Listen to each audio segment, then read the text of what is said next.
அம்மா சொல் கேள். செழிப்பான ஒரு புல்வெளியில் ஆடுகள் மேய்ந்து கொண்டிருந்தன. அவற்றை மேய்த்து கொண்டு வந்தவன் மரத்தடியில் உட்கார்ந்து கண்மூடி புல்லாங்குழல் வாசித்துக் கொண்டிருந்தான். புல்வெளியைச் சுற்றி வேலி போடப்பட்டிருந்தது. அதன் அருகே ஓர் ஆட்டுக்குட்டி மேய்ந்து கொண்டிருந்தது. வேலிக்கு வெளிப்பக்கம் இருந்த ஓநாய் ஒன்று ஆட்டுக்குட்டியை பார்த்தது. வேலிக்குள் முகத்தை நுழைத்துக்கொண்டு ஓநாய் எதையோ பார்ப்பது போல பாசாங்கு செய்தது. அதை பார்த்த ஓர் ஆட்டுக்குட்டி, உனக்கு என்ன வேண்டும் என்று கேட்டது. ஓநாயும், நண்பா நண்பா, இங்கே இளசான புல் கிடைக்குமா என்று பார்க்கிறேன். இளம்புல் என்றால் எனக்கு ரொம்ப பிரியம்.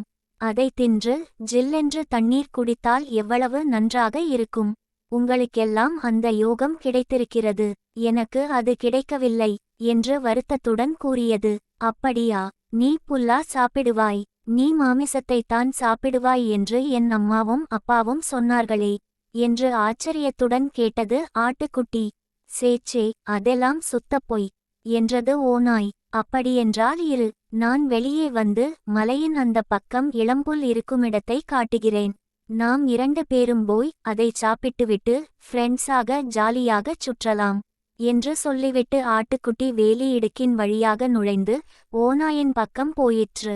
உடனே ஓநாய் அதன் மீது பாய்ந்து அதை கொன்று தின்றது. அந்த ஆட்டுக்குட்டிக்கு தானாக தெரியவில்லை. அது போகட்டும், பரவாயில்லை.